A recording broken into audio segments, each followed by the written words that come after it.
Okay, folks, so welcome to what is 6 weeks in Oxford. This is the 5th in our series of talks on peacemaking and peace building. My name is Anthony Reddy. I'm the director of the Oxford Centre for Religion and Culture here at Regent's Park College within the University of Oxford.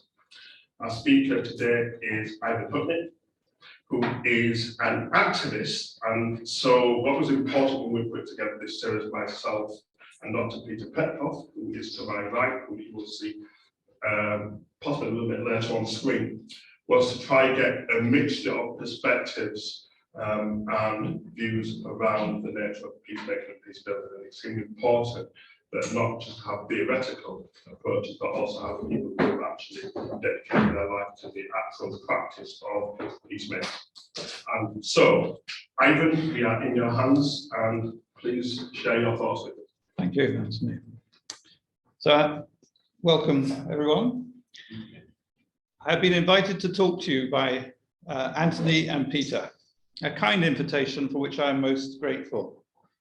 I'm here to speak as a Quaker, to be exact, as a grassroots Quaker peace activist, and to talk about peace building on the ground.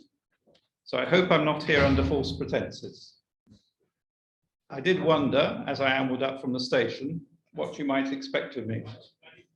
The title of this talk has the danger of making me seem much more practical than I am. As my spouse could tell you, I am not a terribly practical man. The term grassroots Quaker activist makes me think of some of my youthful individuals I know, who might well clamber onto nuclear submarines or take a hammer to jet fighters destined for the Middle East. I'm neither youthful nor given to such activities. I do occasionally go on a demonstration, but no more. My calling is to a different path, so I apologize if you're expecting someone else. It is also the case that while it is true that as a Quaker I'm engaged with the central work of Quaker peace and social witness and international conciliation, I cannot speak for Quakers. Part of our tradition is to speak from our own experience and not on others' behalf.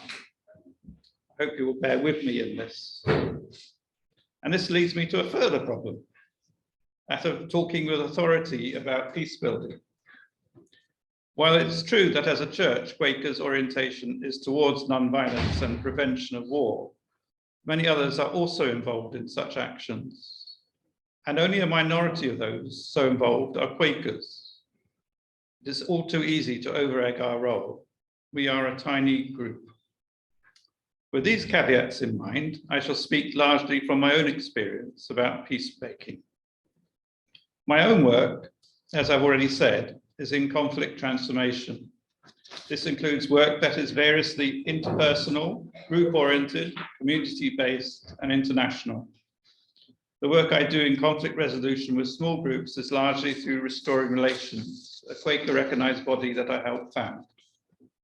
We seek to provide those in conflict with ways of listening to each other, to hear at a deeper level what sorts of sources of conflict might be, and to discover alternative approaches that might lead out of conflict. Deep listening is an essential skill in life. I wish it were taught in schools. It is at the heart of all Quaker conciliation approaches. So I wish I were better at it. I also work with Quaker International Conciliation Group in seeking ways out of armed conflict, and I'm active in conflict transformation in the Middle East. If any of these things are grassroots, then I can breathe a little easier. This preamble hasn't been entirely a digression. The title of this talk highlights two things that are of great importance to me and for many Quakers. These are two strands of our practice. Firstly, that of our not speaking for others, and secondly, that of pursuing peaceful resolution to conflict. These practices are currently helping to reshape our relationships in our peace and conciliation work. The current changes are needed in response to our changing world. This is not the full picture, of course. To be more complete, a third strand needs to be included, one closely related to the other two, that of truth. I hope you will not object if I add this to this short talk. So the first strand, that of not speaking for others. This is a matter much on my mind at present, as for many other friends. The notions of decolonization is predicated on not assuming the mantle of power or privilege in relationships, even when, and especially when, we possess such. Maybe not speaking for others also rests upon discernment. How does the Spirit guide us? This is a challenge. To respond to the guidance of the Spirit requires deep listening from us, both to hear how God speaks to us, and often, most importantly, how the Spirit speaks to us through others. In my own experience, it is when we recognize others' centrality and not our own that we can begin to allow true understanding to build. This can be a long and slow process, one of waiting rather than activism, one of patience and focus. Not speaking for others and decolonization are not only deeply intertwined with each other, but are also issues that weigh heavily upon me at this time. We, when I say we, I mean the Quaker International Conciliation Group, are working with the people who have been in long-standing armed conflict with a major military power. They have been negotiating a peaceful settlement with the national government for almost 10 years. As always, factions within the community sometimes undermine the possibilities of such an agreement. They are now at a critical juncture in reconciling such rifts. If they succeed, there is the possibility for forward momentum in the peace process. If they fail, this new opening will shut, maybe for good. Once it would have been likely that we would have been asked to facilitate in the current situation as trusted outsiders who are respected for our pacifism and our lack of bias. We have not been asked on this occasion. They do not need our help. They now have the confidence in their own experience and expertise. Their on-the-ground involvement assures them that they possess what is needed to do the job. And even if we were asked, it is doubtful that we would add much of value, as their gifts and skills in conflict transformation are now equal to or even surpass our own. We have been made redundant. I hope this is a positive outcome. I hope this is decolonization. This does not mean that we will not offer support if it is required. We will wait to be asked, and so far we have not been. There is a delicate and difficult balance to establish between offering to be of service when asked and not intervening when it is required. This is now the requirement of a life of service. It is a dilemma of modern Quaker conciliation. What gives me some confidence that we need to respect this balance comes from my own background. I am from a Ukrainian family. Although my father left his homeland during the Second World War, most of my relatives from my father's side still live in Ukraine. They are witnesses to Putin's war on the country. This makes me very attuned to how English people, and not just English people, but also from many Western European countries, speak of the war. Even those who are aligned to the peace movement speak with a certainty and assuredness about what needs to be done to resolve the armed conflict that I cannot feel. I wish to be pacifist and non-violent. I also wish to stand to protect human rights and freedoms, to save lives, to eliminate suffering. These are ambitions. My life will be testament as to whether or not I succeed in this. Today, however, I feel deep sorrow at the suffering I see in Ukraine, at the unparalleled use of torture not seen in Europe since the Second World War. Putin is intent on genocide, it seems. That is, the complete elimination of Ukraine as a people, an idea, a culture. This has included deliberate destruction and removal of Ukrainian historical sites, including the contents of museums and the bombing of hundreds of buildings of cultural importance. It has included the targeting of civilians, of many hundreds of hospitals, of schools and residential complexes, of the water and power infrastructure, of all that makes modern life sustainable. I'm also with the families of all those who have died on both sides in the war, civilian and military, and have empathy with those who have fled as refugees. I have no answers as to how to end this war, however. What perplexes me is that so many do. They appear readily equipped. I think of those who look to the past as if it tells us about the present. While the past might serve us with a warning, I doubt that it can provide us with a roadmap. I think also the historical justification cited by some in the peace movement, such as blaming NATO, as if this somehow makes a difference to the wrongness of the war in the present. None of these things satisfy me. As someone of Ukrainian heritage, I sometimes find such statements awkwardly colonial in tone.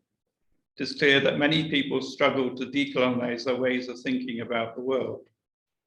Underlying much of what is said about the invasion and the causes of war, as well as what peace might look like, are notions of spheres of influence. To my mind, this is the language of colonialism and empire.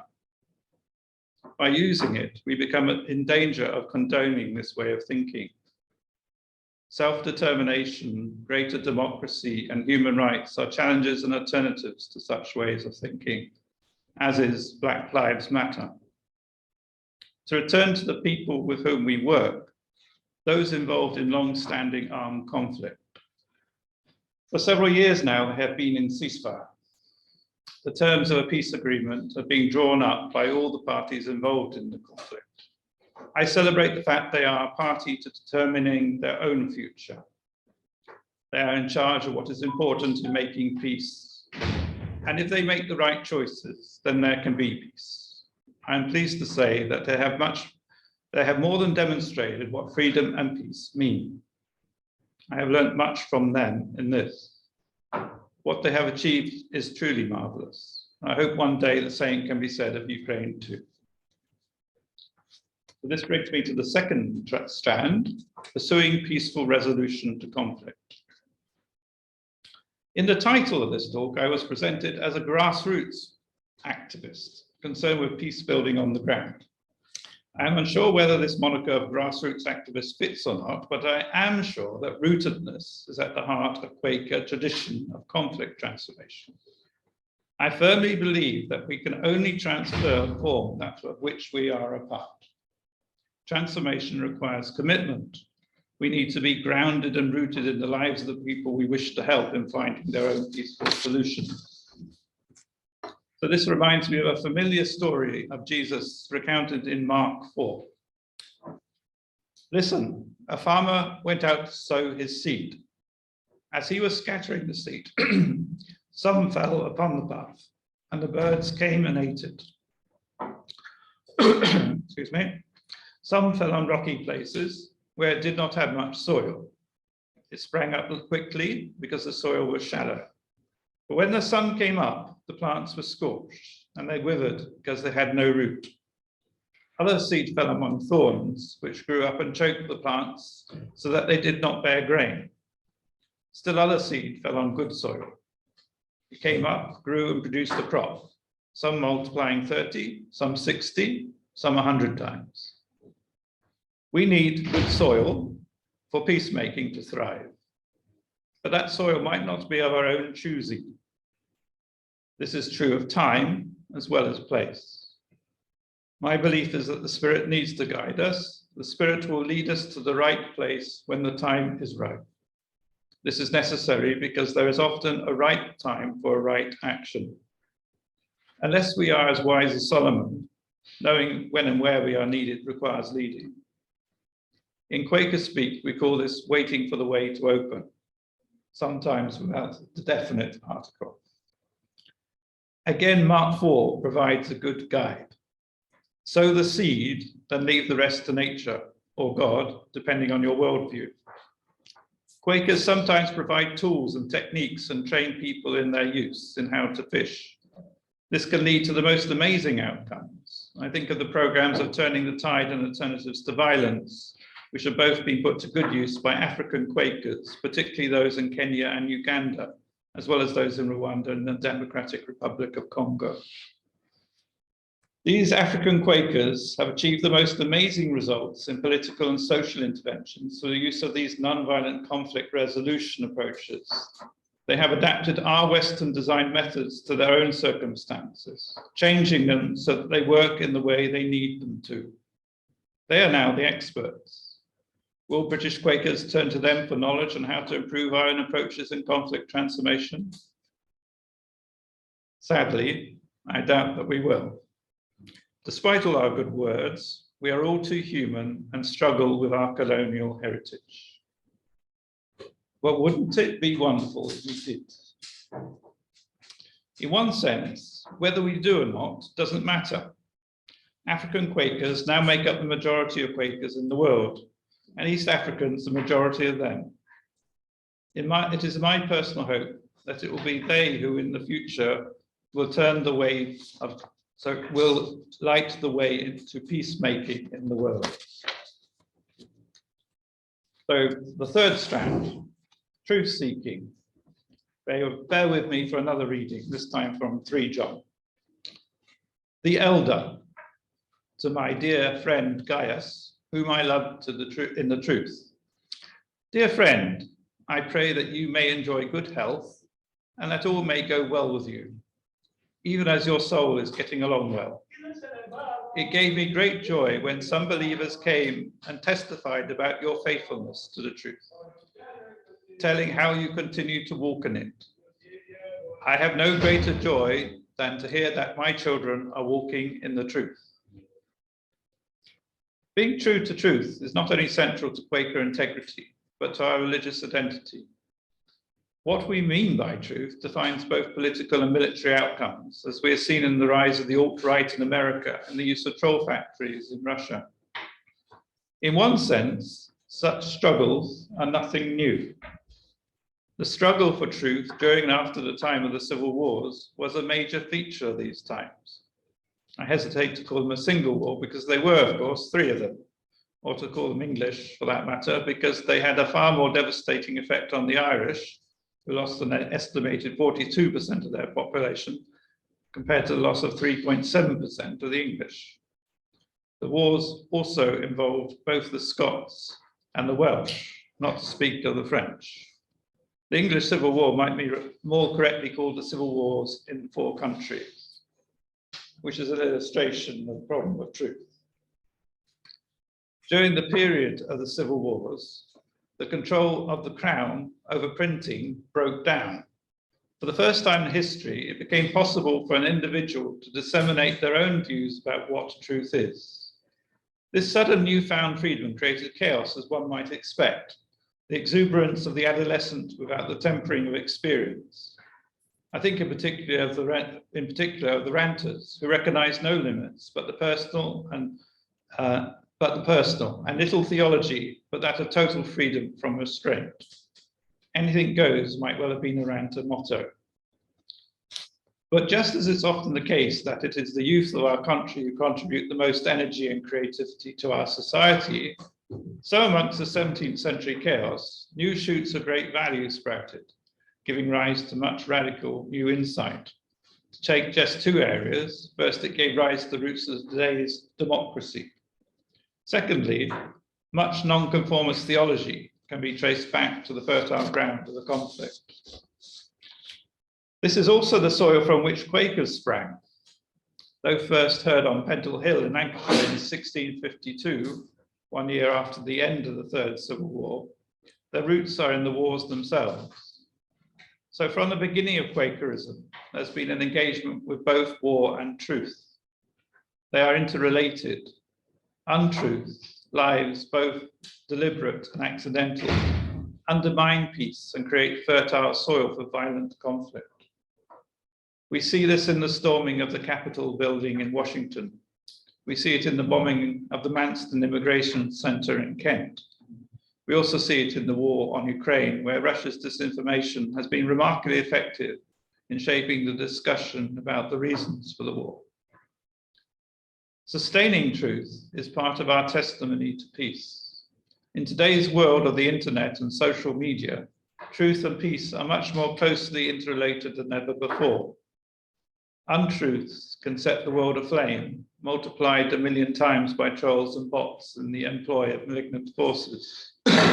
Sadly, this unparalleled power enables too many people to exploit social media to hate-filled ends.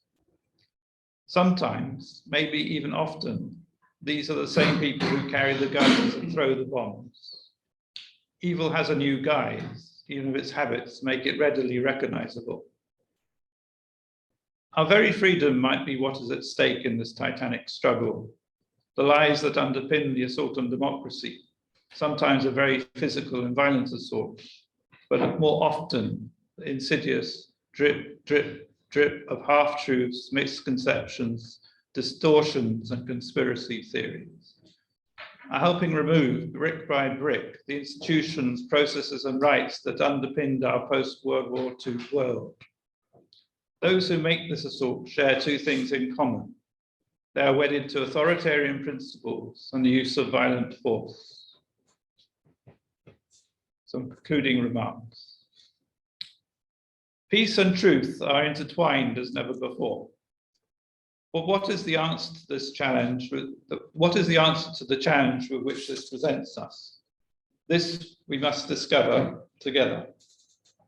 Fortunately, Quakers can donate two guiding principles to help us jointly uncover the way out of this mess. Firstly, listen and then listen again. Listening to each other is more important than ever. Listening first to understand, not to correct or challenge. Understanding has to come first. I have a confession.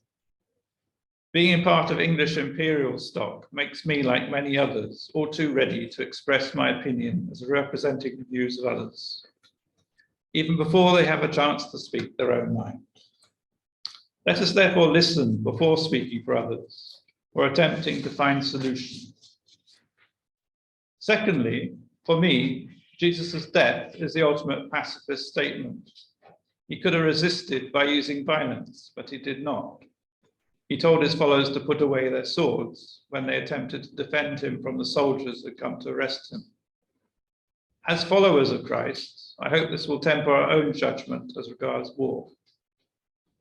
But as the war on Ukraine shows us, new ways need to be found to peace. Our old institutions and ways of thinking are not up to the job in the modern world. They fail to account for the growing divisions between us. They assume concord is preferred to war, and that liberal notions of democracy and human rights will and can be adhered to. Today, many disagree, sadly. To find peace, we need to better understand the sources of that disagreement. For my part, I am in the midst of presenting a 5-week course at Woodbrook Learning Centre on truth, misinformation, and war. As always, I've found the best way to learn is to teach. So I have learned much. I hope I've shared something of what I've learned with you today. Thank you.